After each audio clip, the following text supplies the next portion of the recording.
tidak terfokus pada satu komoditi aja ya. Banyak yang bercampur. Ada yang bercampur dengan cengkeh, pada umumnya bercampur dengan coklat. Kemudian kalau di Bulukumba ada dengan porang, Ya, kan oke. gitu ya. Bahkan di Bulukumba saya turun, udah jalanin, eh, bahkan ada yang lebih ekstrim. Kopi Oke. Arabica bercampur dengan rumput gajah. Oh, Nah, di Bulukumba ini kan rumit. Saya udah jalan di Bulukumba, bahkan untuk dasar ya, dasar bagaimana budidaya kopi itu dilakukan. Untuk dasarnya aja banyak petani yang belum paham. menjanjikan apa tanaman kopi ini begitu ya? Karena kan biasanya petani menanam sesuai dengan janji harga yang ada di lapangan. Oke, Semenjanjikan apa ini kopi ini untuk ini menurut abang ini?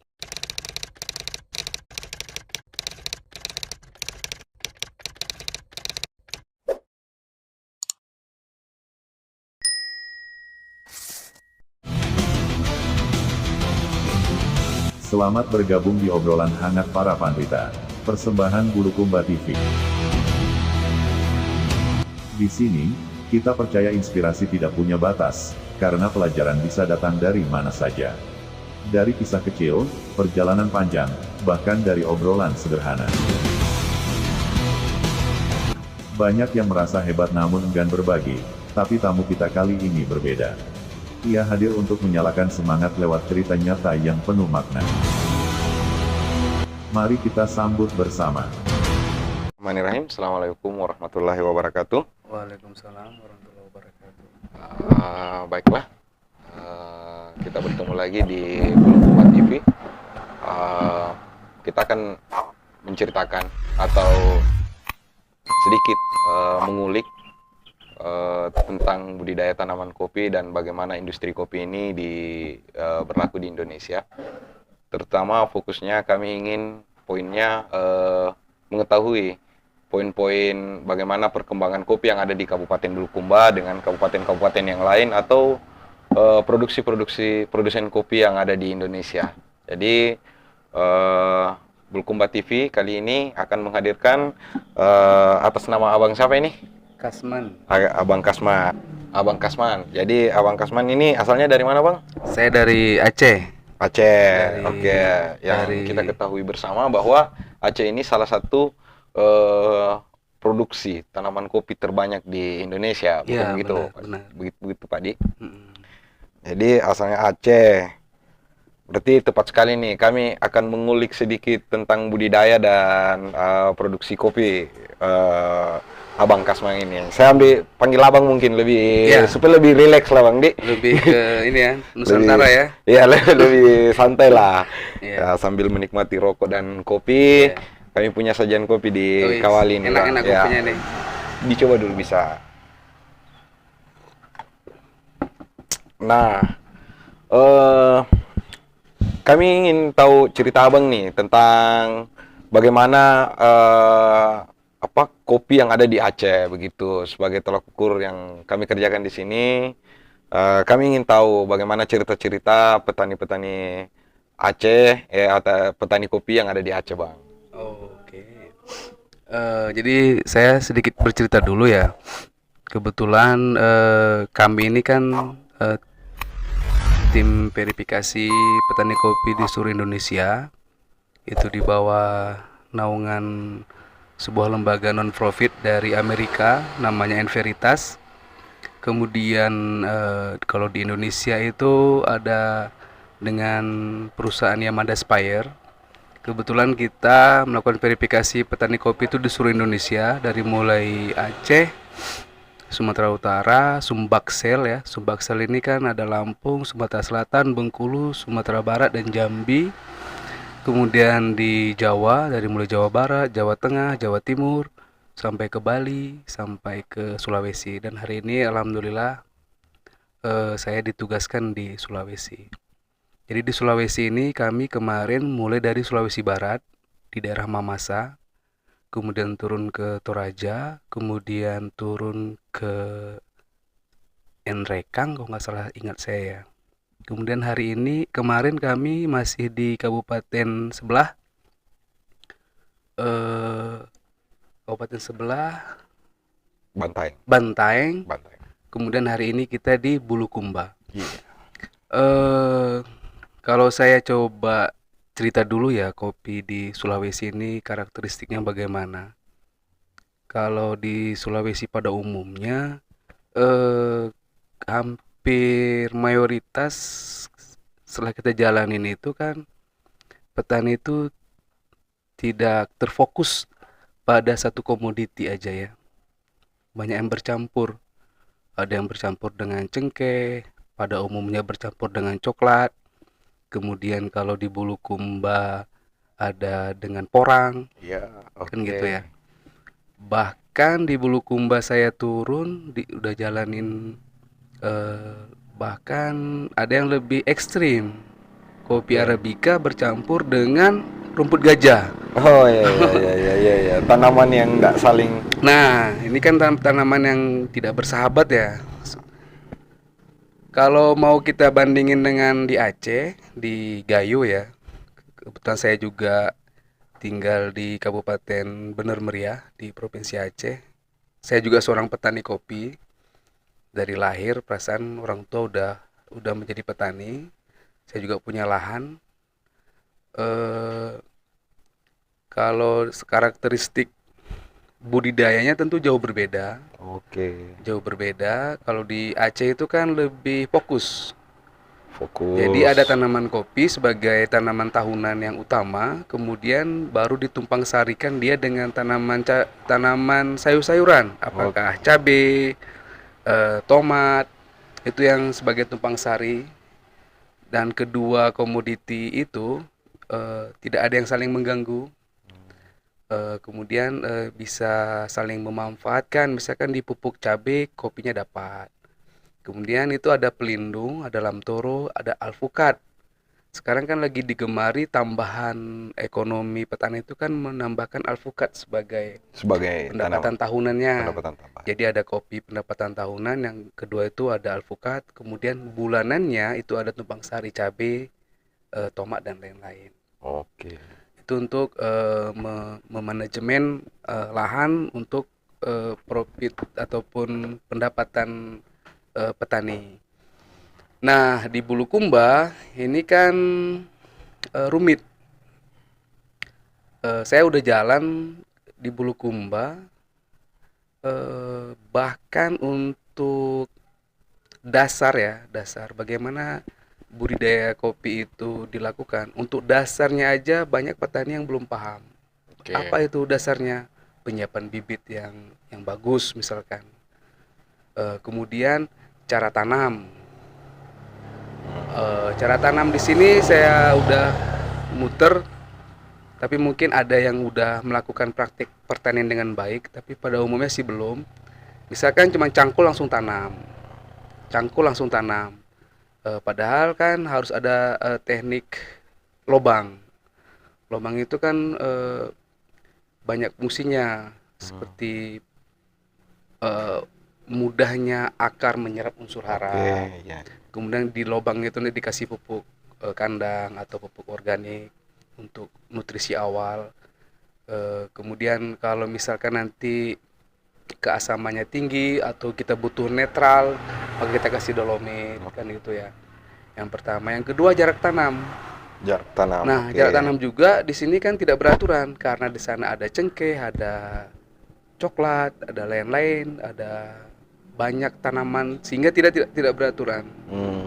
Sebenarnya kalau mau dibuat semua menghasilkan dengan baik, itu sebenarnya bisa kita buat ini kan, bisa kita buat beraturan. Misalkan tadi saya baru ngasih tahu juga ke petani, kenapa tidak dibuat jarak tanam Yang ideal. pagar Oke. 1 kali 2,5. Nah, di 2,5-nya itu saya pelajarin porang tadi ya, porang. Nah, dengan jarak tanam 3 cm apa 3 berapa ya? Antar. Nah, di tengah-tengah bisa nanam porang. Porangnya bisa maksimal terawat, kopi juga bisa maksimal. Nah, itu kalau saya jalanin di kabupaten ini kendalanya itu banyak Kurang fokus petani ya, Bang. yang tidak fokus. Terakhir nggak ada yang menghasilkan yang maksimal. Kecuali, Ah, kecuali porang lah ya. ah. Porang lah yang sekarang lagi hit lah kita dengar di petani-petani. Tapi kasihan tanaman kopinya. Apakah misalnya ini Bang ya, tanaman porang ini tidak sama dengan rumput gajah atau apa bagaimana dia bisa bertetangga dengan kopi? Apakah dia bisa atau tidak ini Bang? Jangan sampai tetanggaannya juga kurang ideal. Ya, sebenarnya kalau ini kan bukan bisa nggak bisa sebenarnya. Sebenarnya ini kan tentang pembagian serapan nutrisi. Bagaimana tanaman itu berebut makanan di dalam tanah. Kan itu nih sumber masalahnya itu dulu kita kita kita identifikasi. Bahwasanya bagaimana dengan tumpang sari porang, terus bagaimana dengan nutrisi yang di dalam, apakah kebagian nggak kopinya atau semua terserap nggak sama porang? Ya tentu kalau kita lihat dari jenis umbi-umbian, kan daya serap umbi-umbian ini kan lebih tinggi. Betul, betul. Secara otomatis kopi nggak kebagian.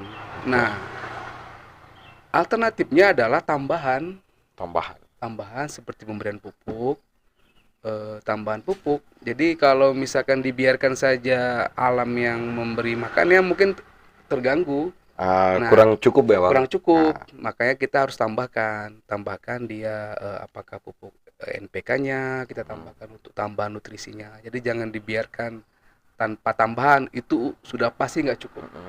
Berarti kita bisa lihat nih Bang, tuh. Bisa kita lihat bahwa petani-petani kita yang ada di sekitaran Bulukumba ini masih kurang fokus. Kurang fokus ya. Pertanyaan selanjutnya kira-kira Bang, semenjanjikan apa tanaman kopi ini begitu ya? Karena kan biasanya petani menanam sesuai dengan janji harga yang ada di lapangan. Semenjanjikan apa ini kopi ini untuk Ini menurut Abang ini? pertanyaan bagus ya sebenarnya.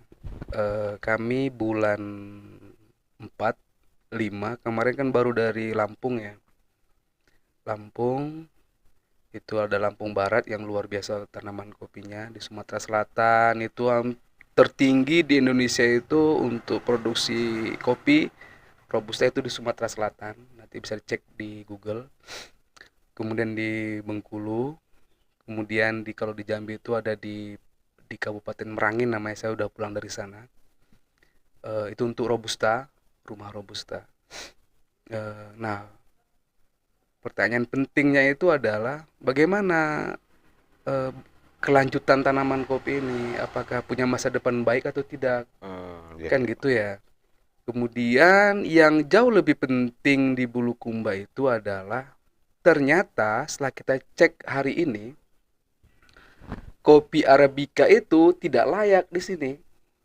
Untuk tanaman jenis varietas Iya, kopi Arabica begitu. untuk jenis kopi Arabica Oke. karena ketinggiannya cuma 900. Oke, Nah, syarat tumbuh ya Bang? syarat tumbuhnya nggak layak dengan keadaan perubahan iklim yang kita hadapi hari ini.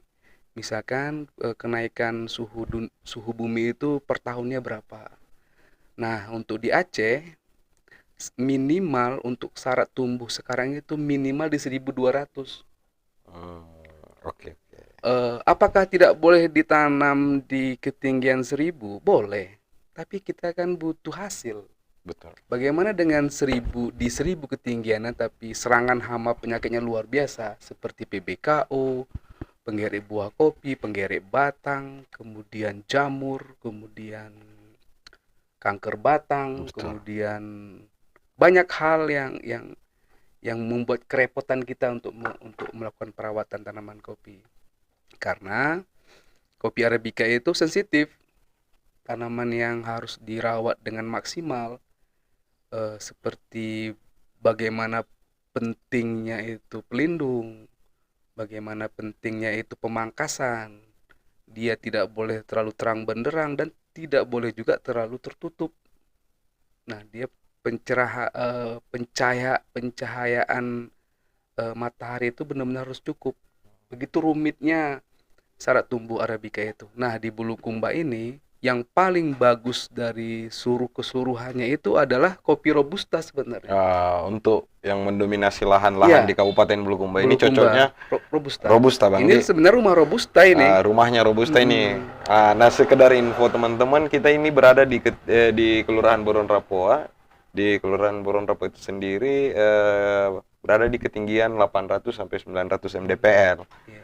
Nah, tapi kita di sini juga Bang, di Kabupaten Bulukumba ini kita juga punya Kahaya yang ketinggiannya 1.200 ke atas. Hmm. Nah, makanya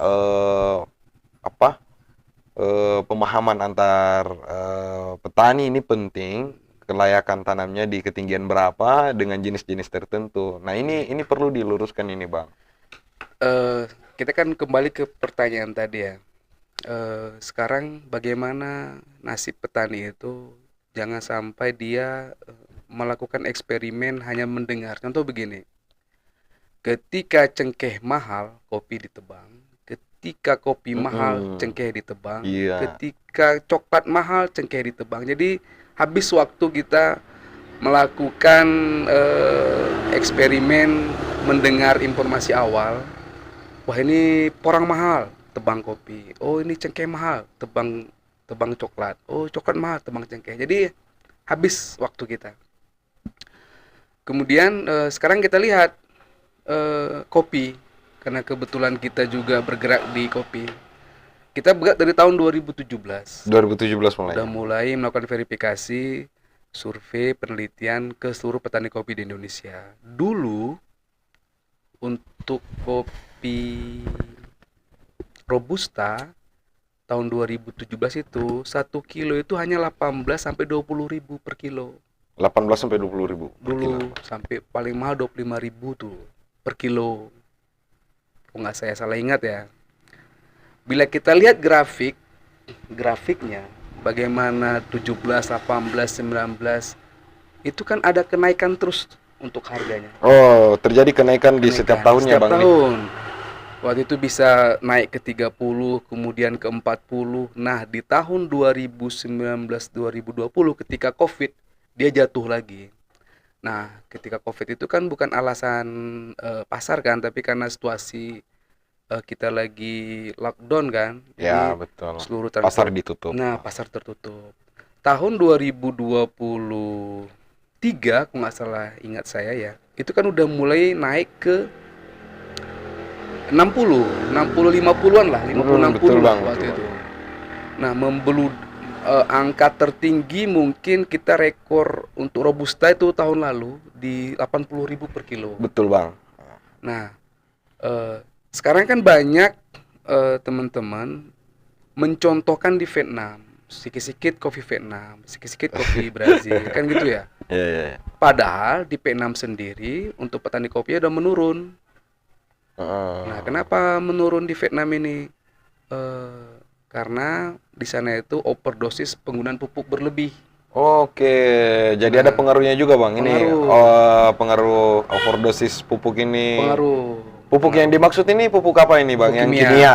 Oke. Jadi di Vietnam itu pemerintahnya itu mensubsidi besar-besaran untuk pupuk petani sehingga over pemupukan dan akhirnya tanahnya menjadi mati. Karena mikroba-mikrobanya mungkin udah pada pematian kan karena berlebih. Karena sesuatu yang berlebih itu kan tidak baik. Untuk Indonesia, kita itu kan traditional farm kan. Jadi lebih ke alamiah. Alamiah, betul. Tinggal poles sedikit aja sebenarnya udah jadi. Misalkan kita punya semua, ada kotoran kambing.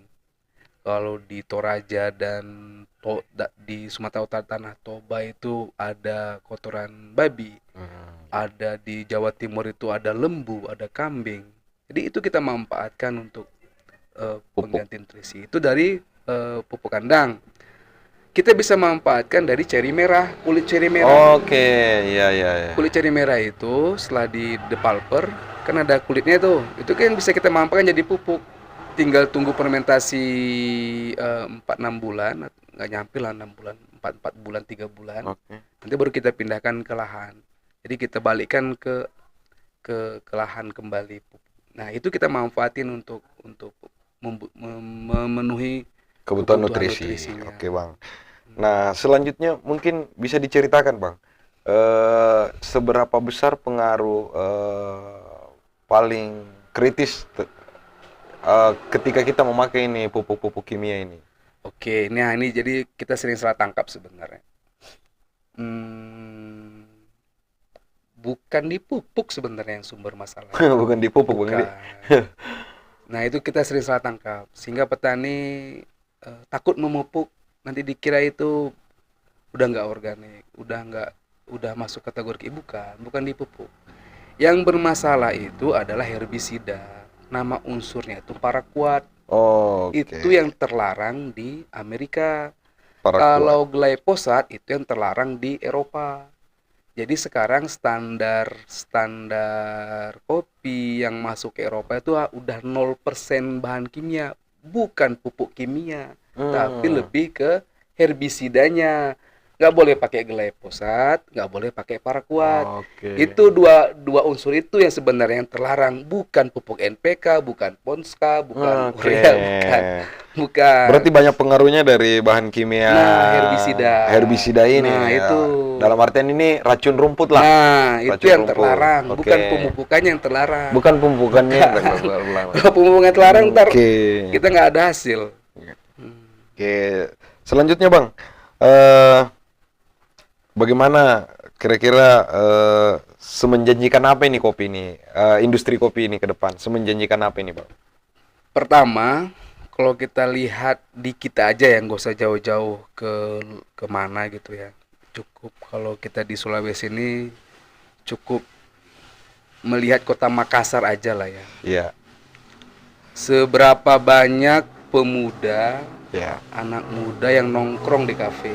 Oke, ya Itu aja, Bang. survei-survei sederhana Kan gitu, gitu Bang. ya. Itu kan penil apa survei yang paling sederhana.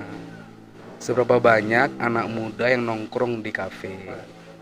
Nah, itu kan salah satu tolak ukur sebenarnya bahwa kopi ini udah menjadi lifestyle kan, udah Oke. menjadi gaya hidup, sudah menjadi tempat tongkrongan, tempat kita bercerita, tempat kita berkelompok lah kan di dalam suasana ngopi.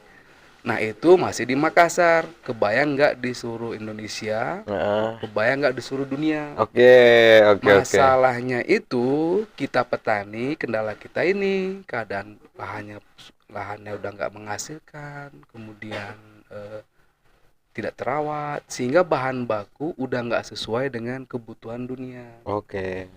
Kurang, Bang, di. Kurang, makanya Kurang. kalau untuk tanaman kopi itu apa nih? Masa depan tanaman kopi lah, masa depan tanaman kopi itu jauh lebih menjanjikan. Jauh lebih Jauh menjanjikan, lebih Bang. menjanjikan. Karena itu kecuali misalkan di Makassar udah nggak ada lagi orang nongkrong di kafe. Nah, kan gitu Ini ya. salah satu budaya kita di sini, kalau apalagi kalau bertamu, Bang, ya Kopi. sederhananya kopi. Iya, Ya, kopi. yang wajib itu kita seduhkan kopi Kopi. dan segala macam. Nah, berarti kita bisa simpulkan nih, Bang, dari beberapa pertanyaan tadi, Abang Kasman bisa menjelaskan beberapa kendala kita di sini. Pertama, fokusnya petani mungkin, Itu yang paling penting. kemudian komoditi-komoditi yang ada ini terus diobservasi atau dicoba-coba sehingga tidak fokusnya terpecah.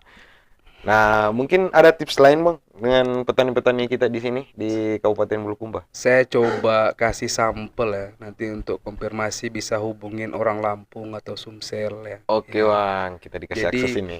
eh di Sumatera Selatan, di Bengkulu daerah Curup, kemudian Sumatera Selatan itu banyak lah, ada Semendo, ada banyak wilayah lah, Lampung Barat. Di sana itu luar biasa tingkat pengetahuan petani tentang tata cara budidaya, mulai dari penyetekan, bagaimana memilih tunas dengan tunas raja, bagaimana menyiapkan bahan. Jadi di sana tuh ada namanya bahan. Saya juga dulunya saya kira ini bahan apa. Oh, iya, iya, iya. Ternyata ada bahan cabang Nah. dipersiapkan untuk periode panen berikutnya. Oh iya, benol, biasa disebut Iya, benol iya. ya. Kemudian ada sistem payung, Payung. Oke. ada sistem tunas. Jadi ada stek dah pasti kan. Jadi luar biasa pengetahuan mereka itu. Nah, hitungannya bagaimana? Makanya tadi kita pernah bahas ya. Dengan jarak tanam 1 kali 2,5 bisa isian 4.000 pohon. targetnya per pohon 1 kilo, 1 kilo, Bang. 1 kilo, Oke. satu per pohon per kilo, Satu dengan metode pohon yang per kilo. baik lah ya, pemupukan yang rutin, pemangkasan yang baik. Itu bisa mencapai 4 ton per hektar. Oh, berarti ketika harga anggaplah kita mudah menghitung 50.000, itu berapa, Bang, itu? Nah, di Sulawesi ini menjadi menariknya adalah kopi kok bisa mahal harganya. Kok Kan gitu ya. Di Aceh saya update terbaru itu kemarin baru 60.000 di Aceh. 60.000. Di kami baru pulang dari Lampung, Sumsel, Bengkulu itu cuma 50 rata-rata kan. Nah, di Sulawesi kami baru turun dari Sulawesi udah dapat angka 70 yang terbaru nih. Maka saya hitung-hitung kalau misalkan 4.000 pohon Pohon per 1 per kilo pohon per sekilo pohon. dikali 4 ton bisa 280 juta kan Ya. uang per tahun. Iya, oke. Saya pikir kalau dikurangi operasionalnya mungkin 230 atau 250 bisa dapat bersih petaninya kan. Nah, kenapa nggak seperti itu kita Oke, gitu? oke. Berarti ini ada bocoran nih dari Bang Kasman bahwa orientasi per 1 hektar itu sekitar 4.000 pohon Iya, 4.000 dengan metode jarak tanam sistem pagar. sistem pagar 1,5 meter. 1 kali 2,5. Oh, 1 meter kali 2,5 meter. Iya. Dan di 2,5 meter ini bisa ditumpang sari Bisa, dengan beberapa tanaman bisa cabai dan cabai, lain-lain. porang juga bisa. Nah, ini tips berharga dari Bang Kasman. Spesialnya ini karena Bang Kasman ini dari Aceh, jauh-jauh dari Aceh. Kita bisa ketemunya di Kabupaten Bulukumba dan bisa meminta pertimbangan dan pengetahuannya Bang Kasman. Terima kasih banyak ini Bang Kasman Oke, untuk sama-sama. tips-tips yang ada untuk kami pelaku-pelaku kopi nih, Siap. terutama pelaku-pelaku hulu, petani. Kami butuh banyak sebenarnya siraman pengetahuan. Ya. Karena sepengetahuan ketika kami melihat sosial media dan lain-lain, informasi dan lain-lain, itu industri-industri kopi yang ada di Sumatera sangat-sangat maju. Luar biasa. Dan sangat-sangat maju. Nah, kita ini kan juga punya tanah yang dianugerahi bisa Luar tumbuh biasa. kopi, Bang, tuh. Nah, alangkah baiknya ketika ada kita menduplikasi lah tata cara syarat tanamnya dan lain-lain yang ada di Aceh supaya kesuksesan yang ada di Aceh bisa diantar ke Bulukumba dan Bisa. petani-petani yang ada di Sulawesi Selatan. Mungkin itu, Bang. Terima kasih atas kesempatannya ini, Bang. Jauh-jauh dari Aceh, mudah-mudahan kita langgeng ini bisa ketemu selanjutnya dan lain Insya Allah, kali. insya Allah. Mudah-mudahan kita dipertemukan dengan keadaan sehat lagi kembali. Amin, Walafiat. amin, amin. Terima kasih kesempatan Bang Kasman. Wabillahi taufiq wal hidayah. Assalamualaikum warahmatullahi wabarakatuh. Waalaikumsalam.